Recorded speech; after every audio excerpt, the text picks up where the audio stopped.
Shri Gurave Namaha. Shri Chaitanya Manobishtam Sthapitam Yena Bhutale Swayam Rupa Kadamayam Dadati Swapadantikam. He Krishna Karuna Sindho Dinabandho Jagatpate Gopesha Gopika Kanta Radha Kanta Namostute Tapta Kanchana Gaurangi Shri Radhe Vrindavaneshwari Vrishabhanu Sute Devi Pranamami Hari Priye Vancha Kalpatarubhascha Kripa Sindhubhya Evacha Patitanam Pavanebhyo Vaishnavebhyo Namo Namaha. Jai Shri Krishna Chaitanya Prabhu Nityananda Shri Advaita Gadadhar Shivasadi Gaura Bhakta Vrinda.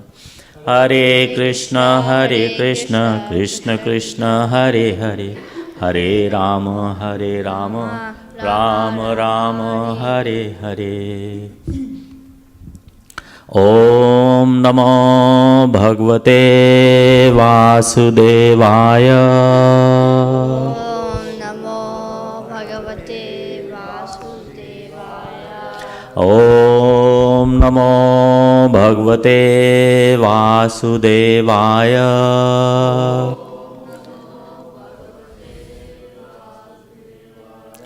Om Namo Bhagavate Vasudevaya.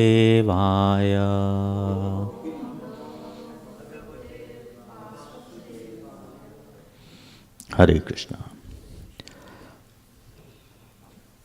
I want to thank the devotees for having me here again in ISV. Last time I came, we were doing this Power of Bhagavatam show, and the first part of the Power of Bhagavatam was how the Srimad Bhagavatam is the summum bonum or essence of all of the Vedic literatures. So that first part we finished. The second part was the speakers of Bhagavatam. How many verses are there in the Bhagavatam? Who spoke how many verses? Just to get an idea of the overview of what Bhagavatam contains. Who are the speakers of the Bhagavatam? Who's sharing the knowledge of presenting the essence of the Vedic literatures? Who are these personalities? A little bit of introduction. And the third part of that show is the 10 subjects that are presented in the Bhagavatam. So, we started the speakers of Bhagavatam last time, and we will continue from there. We have covered part of the speakers. Could we get this screen over on the... This one, actually, but if we have a PowerPoint presentation, we can show it. Oh.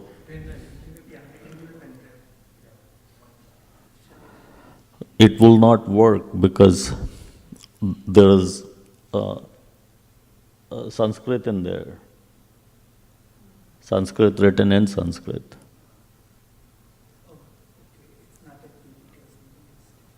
Huh? It's a PPT. But if you don't have the font, it will not display on your computer.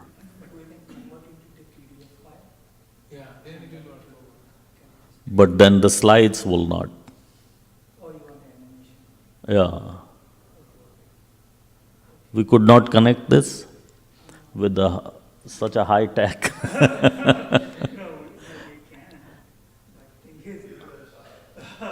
We don't have the wire? No, we have. Okay, so what kind of output you Both. Anything you want. Or an apple.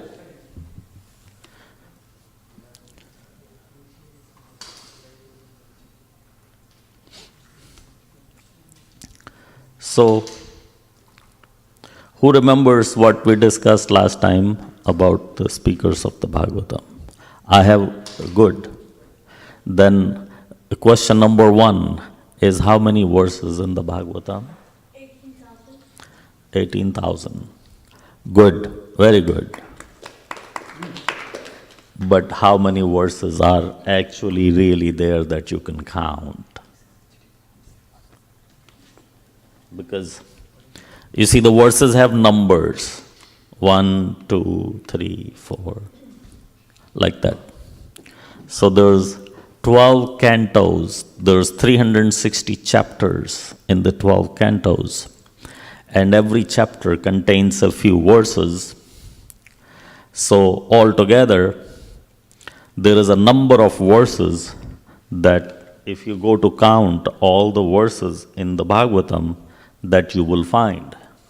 And that number was,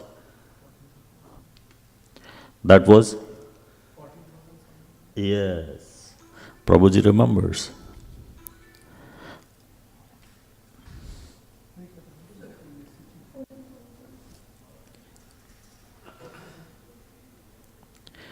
$14,095. And so we have a ranking of those speakers, how many verses they have spoken. And so according to the ranking, there is first speaker. Everybody recognized this person? Oh.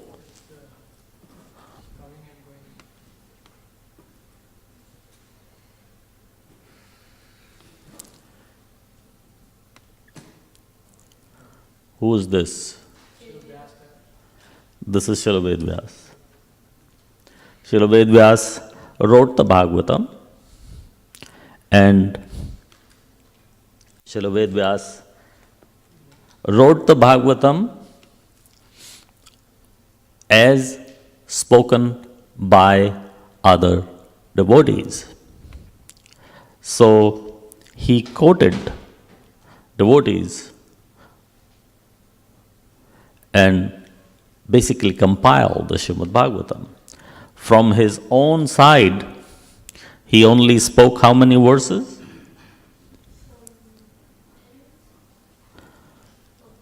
6 verses that are actually coming from him, where it would say, Maharshi Ved Vyasa Uvacha.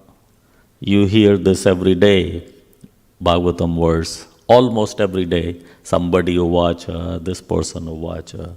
But you hardly ever hear Srila Ved Vyasa Uvacha. Hardly ever. Because he's only spoken 6 verses. And those verses are also mostly pranams. He's offering his respects to the Supreme Personality of Godhead and so on. And then starting to quote other people. Like our system is, we try to go around the world and try to preach. But can we really do it? No.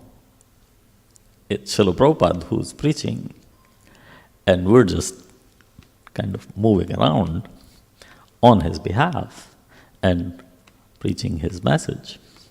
So we cannot start or end or do the middle of any lecture without saying, Srila Prabhupada said. We're always quoting Srila Prabhupada. So similarly, Srila Ved Vyas, although being a Vaishnava and specially incarnated to write all the Vedic scriptures, including the Srimad Bhagavatam, still quotes other people. So, the top speaker of the Bhagavatam was, first we explained about the Maharshi Vedvyas, that he wrote all the Vedas, all the Shastra, all the Upanishads. And then he wrote all the Puranas. And after writing the Puranas, he wrote the biggest scripture of all. That was the Mahabharata. So when he was trying to write the Mahabharata, he needed a stenographer. And Lord Ganesh came and applied for the job.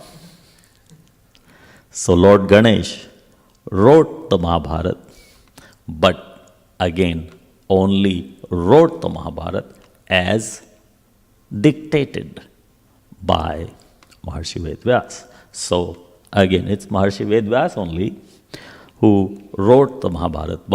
There is something very important about the Mahabharata. What is the most important thing about the Mahabharata? Is the Bhagavad Gita is right inside it. This is the Mahabharata. Right in there, there's the Bhagavad Gita. So, Bhagavad Gita really is a part of the Mahabharata, or the gem that resides inside the whole shell. What do you call that shell? Huh? Bread. There's a gem inside. Where do the gems grow? In the ocean, inside a shell. Shell? Oh, I thought you said jam. Gem. Oh, not the jam. Not the little gem. So, Srimad Bhagavad Gita is that gem inside the shell of the Mahabharata. And even doing after all of that, he wasn't really satisfied. You can see, he's not happy, he's not satisfied. And his guru, Narad Muni, can see that he's not so happy.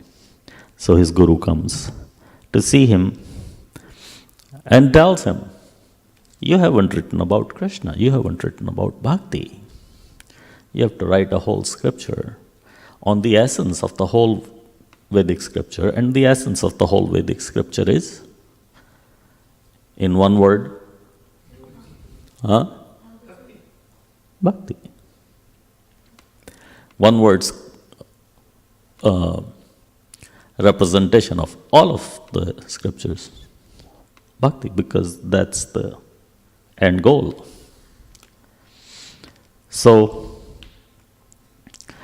Srila Vyasadeva starts to meditate on what he's going to write, how he's going to do it. And he's reading, studying, understanding, and meditating in his mind how I'm going to do this most important work of my life. But in the meantime, his wife is pregnant, and he is trying to look after or do a husband's duty towards his wife as well, by keeping her engaged and happy and basically hearing something from him while she's trying to deal with her pregnancy or that kind of situation. So, a person only speaks, or most of the time only speaks about what is on his mind. So on his mind was Srimad Bhagavatam. So he was speaking Srimad Bhagavatam to his wife just to keep her entertained and happy. And the problem was the baby was also hearing. And when the baby heard that what would happen to me after I come out of my mother's womb, he decided, I'm better off. Because inside, I am Krishna conscious. Every baby, according to the Srimad Bhagavatam, inside the mother's womb is Krishna conscious. What happens to us when we come out is another story. So I am Krishna conscious, I want to stay that way. And Lord Kapil Dev said, soon as I come out, Maya will attack me.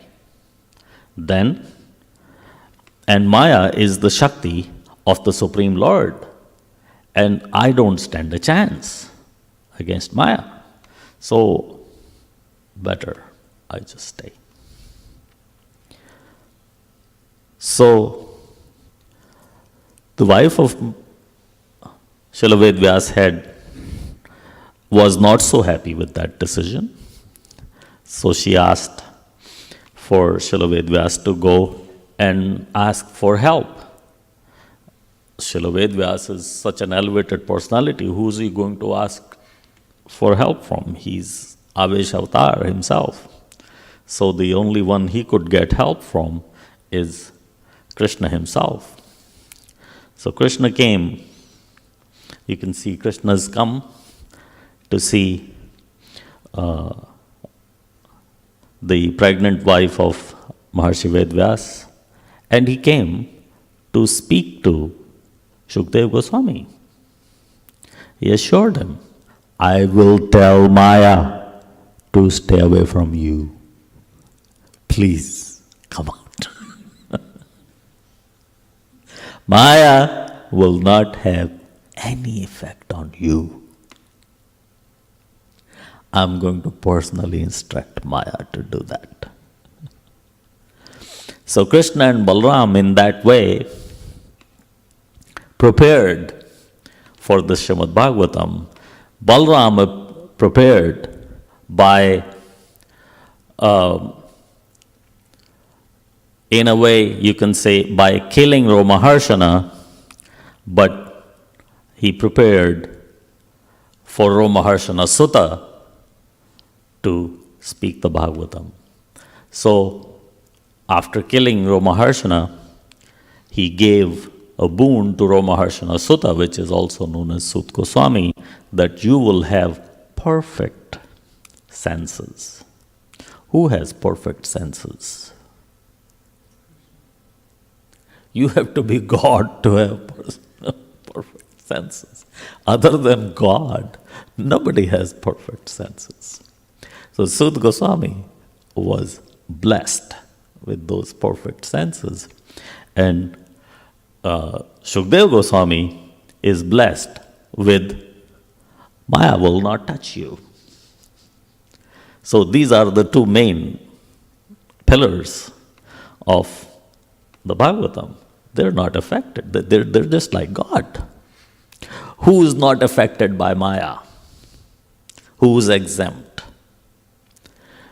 Brahma is exempt, does not get affected by Maya? No. Any Devi Devtas? Yes. They're not exempt. Lord Shiva is exempt? No. Nobody is exempt. Shukdev Goswami is exempt. Isn't it amazing?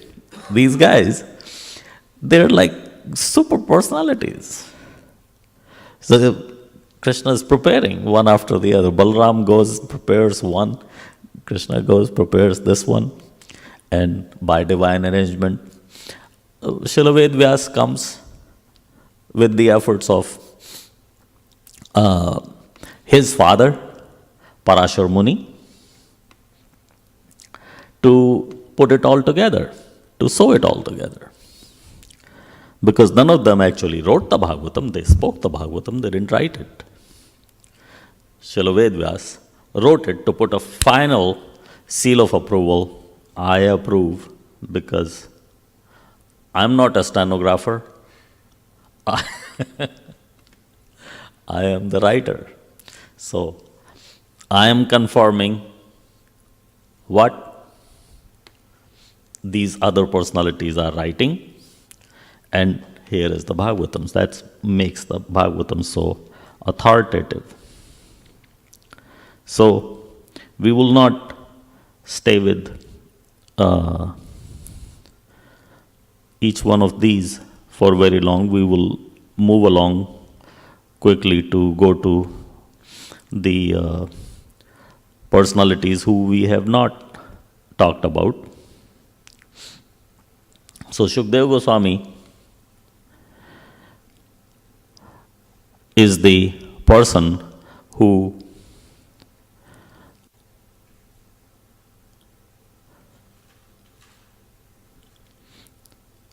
was chosen in that way, given the Bhagavatam in his mother's womb, given the exemption from Maya.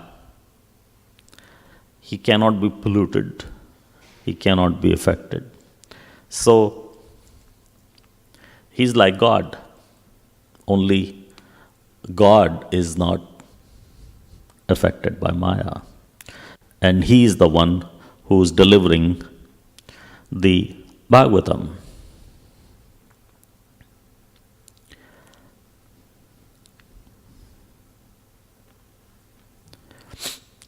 Altogether, there's about 400 speakers of the Bhagavatam. But of course, we're not going to speak about all of them. We'll just speak about the major speakers. The real or the first speaker is Sut Goswami, because that's how the Bhagavatam starts. Sut Goswami Ovacha. So for that reason, he's like the first speaker. But he has only spoken 740 verses out of the 14,000 verses.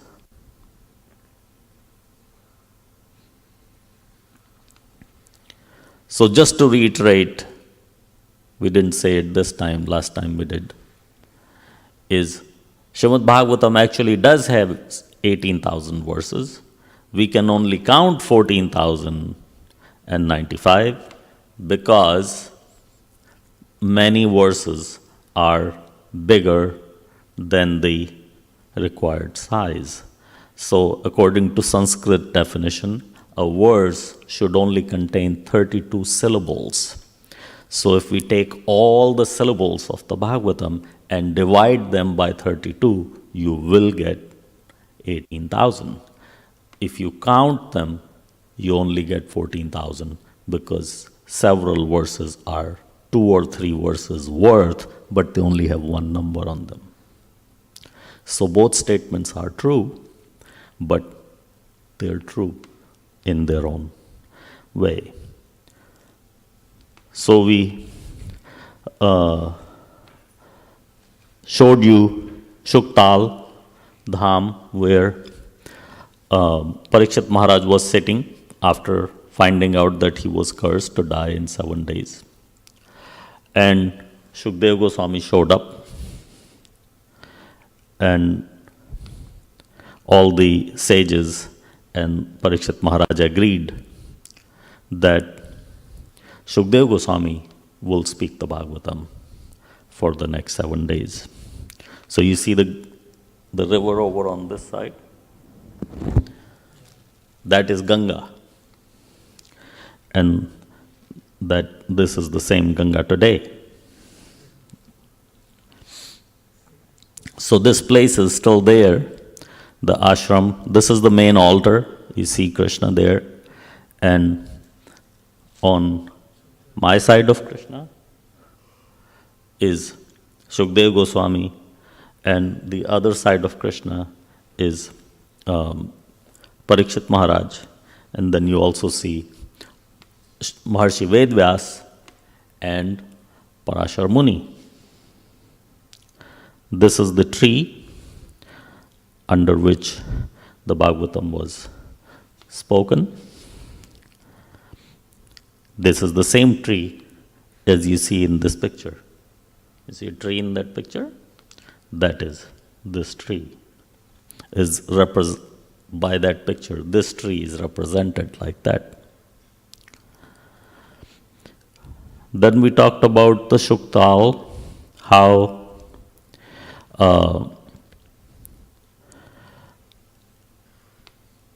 one of the sons of Krishna, whose name was Samba, came to Hastinapur. Shuktal is right next to Hastinapur, or the end of Hastinapur. And he wanted to marry Duryodhan's daughter, Lakshmana, and how he was arrested and Balram came to free Samba, and when it didn't work out, he moved the whole Hastinapur into Ganga, and that woke Duryodhan and everybody else up that this guy, he's not, he's moving the whole city. We underestimated him. So they decided to worship Lord Balram. You will never see a picture of Lord Balram ready to receive worship. Has anybody seen that? Lord Balram ready to receive worship. Yes, come and worship me. This is Lord Balram for Duryodhan. Says, okay, come. You want to worship me? Come and worship me.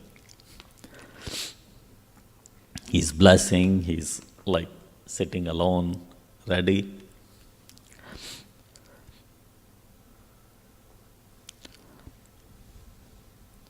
So who spoke most of the verses in the Bhagavatam? Shukdev Goswami. That wasn't too difficult. The difficult is number 2. Who spoke? Who's the number 2 most biggest speaker of the Bhagavatam? Did I say yes for you to answer? But thank you. Aname already told us. Number 2 was? Sukadev Goswami. No, that's number 1. Oh. Oh no, I wasn't looking in the back. Apramay probably told us. Number 1 is Shukdev Goswami. Number 2 is Krishna himself. Krishna has spoken more than 1100 verses, 1119 verses Krishna has spoken himself. We don't come across those verses very much because most of them are in the 11th canto. So these are more verses than in the Bhagavad Gita. In the Bhagavad Gita, there are 700 verses, about 40 spoken by Sanjaya, and about 80 spoken by Arjun, but rest of everything is spoken by Krishna. So that's like 580 verses that he spoke there, but in the Bhagavatam, almost double that. And number 3, who's the speaker number 3? Yes. Aprame. Sud Goswami is the wrong answer. Number 3 is this personality. You know him? Maitreya. Who is Maitreya? Maitreya is also a disciple of Parashar Muni. So in that sense, he is the god brother of Maharshi Vedvyas, Vyasdev, god brother, because Vyasdev is the son of Parashar, and Maitreya is disciple of Parashar, and in a Vedic system, son and disciple are kind of parallel. So we did up to here last time, and then after Maitreya Rishi, the fourth one who spoke most verses of the Bhagavatam was Sud Goswami. Sud Goswami is the wrong answer. Kapiladev. Huh? Kapiladev. Kapil Dev. Narad Muni. Thank you. Aprameya saved the day. Narad Muni is the answer.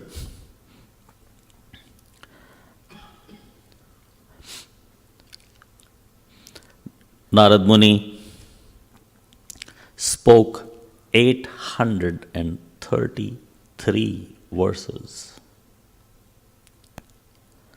out of the 14,000. Doesn't sound like much, but that's quite a bit, because most of them are spoken by Shukdev Goswami. So he makes it to number 4.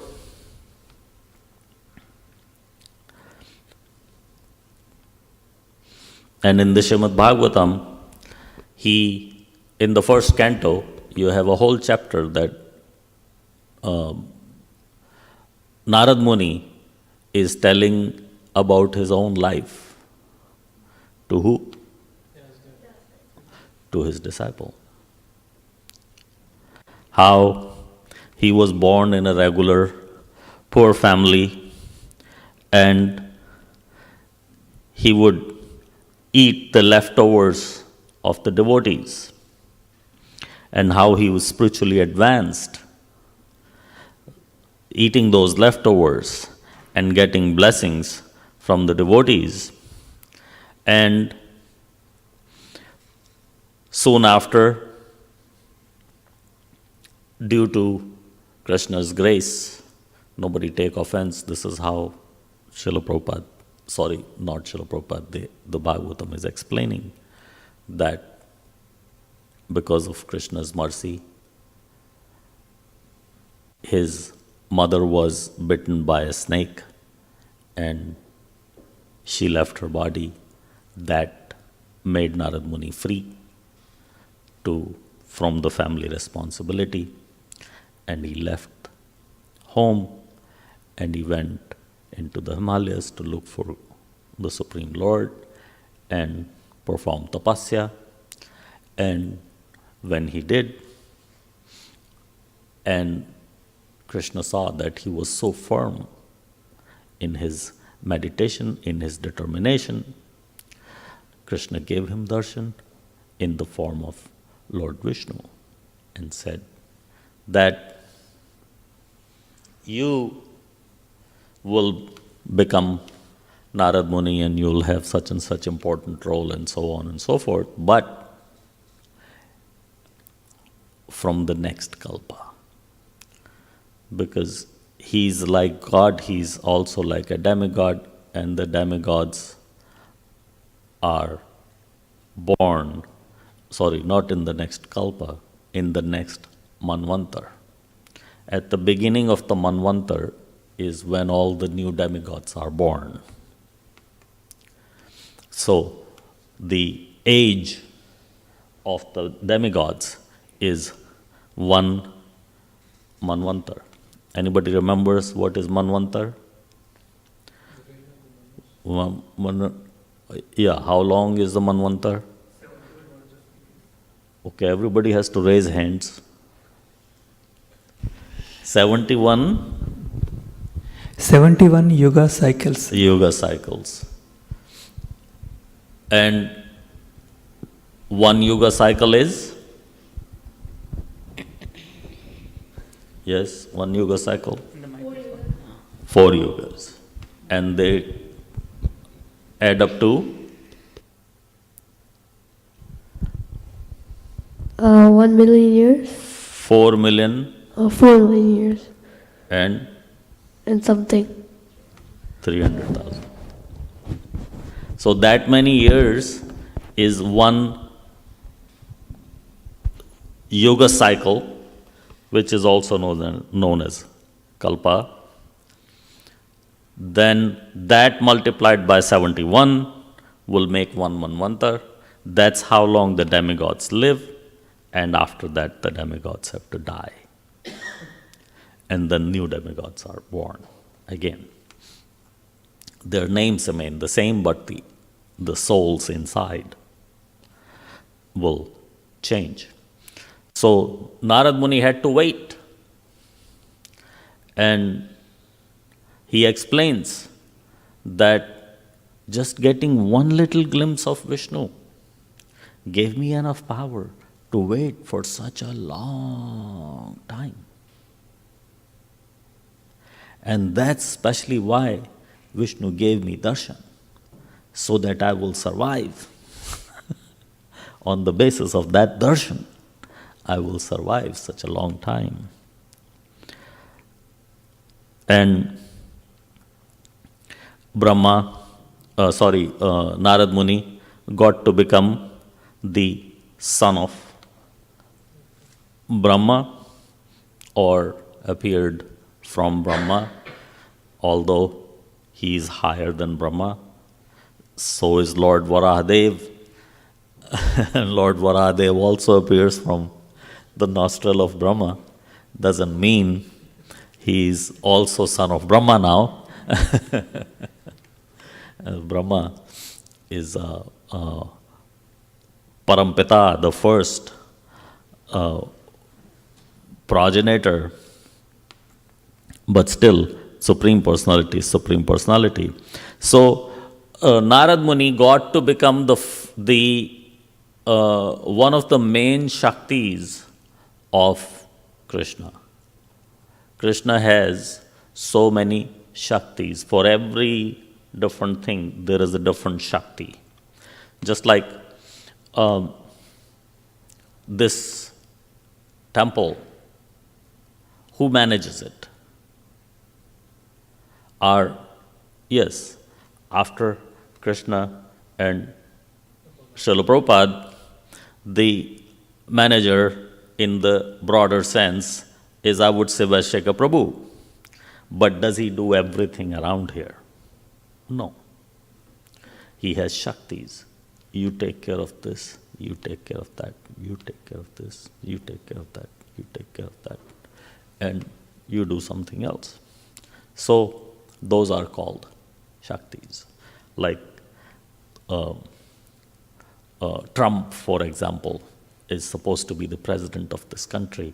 Does not mean that he runs every department by himself. He has so many ministers, cabinets, bodies that manage different things in the country. So similarly, Krishna is in charge, but he doesn't get involved in everything on a day-to-day basis.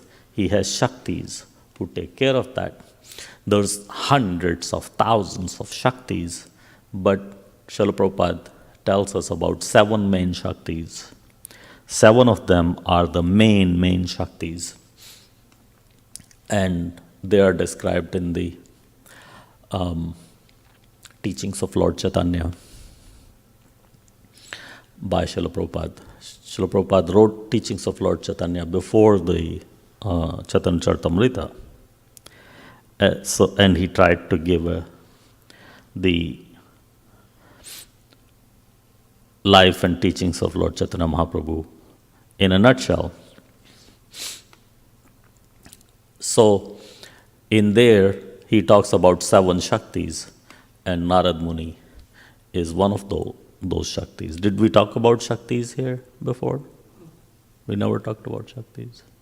You want to know the 7 Shaktis? The 7 main Shaktis are, number 1, Srishti Shakti. Srishti means creation.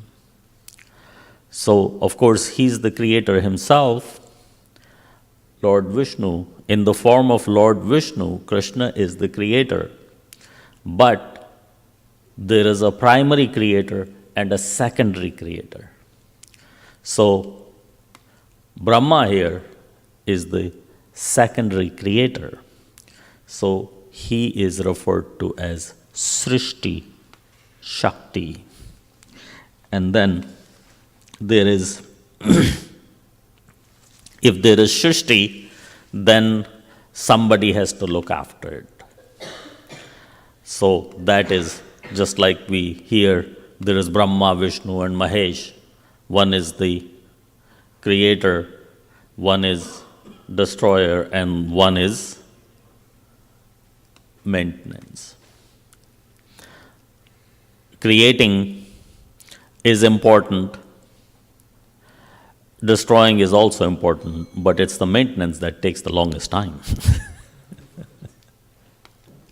Building this temple may have been hard, and destroying it one day may also be hard, but all the time in between, it's the maintenance that is the most of it. So, Lord Vishnu maintains by himself, but there is a Shakti that he has assigned that is called a Palan Shakti to look after this earth. There is a Palan Shakti that makes sure that the grains grow, because we're dependent on grains, we cannot. All the seeds, when you put them in the ground, they will sprout. We never think about it, but if the seeds stopped sprouting one day, we would be ending pretty soon, or killing each other, and that will not go for very long at all. Say, oh, we can eat all the animals, we can eat each other. It's an end. But what brings no end to an endful situation is that the seeds keep sprouting. So somebody has to make sure that that happens. Is just an example of Palan. And that Shakti is Prithu Maharaj. In the form of Prithu Maharaj, Lord Vishnu, Krishna, maintains the planet Earth. So it rotates, it sprouts, seasons come, everything happens. And earth produces. Earth can stop producing. Trump will not be able to help us if the earth stopped producing. We think we have powers and superpowers and everything, but there is no power that will protect us from that kind of thing. Prithu Maharaj is in charge. So other than that, there is a Shakti called the Swa-Sevan Shakti. Swa-Sevan Shakti is like my personal assistant to serve me. And that is Sheshnag. That is Balram, Lakshman, Nityananda. And his main form is Sheshnag, because in the form of Sheshnag, he's always there in the Garbhodak Vishnu, it's in the Garbhodak ocean and all that. So how many Shaktis do we have so far? Huh? We got 3? Okay. Another Shakti is Bhu-Dharan Shakti. As we have heard from the childhood, I think most of us heard, who's holding the planet Earth from the bottom, or the whole material creation is held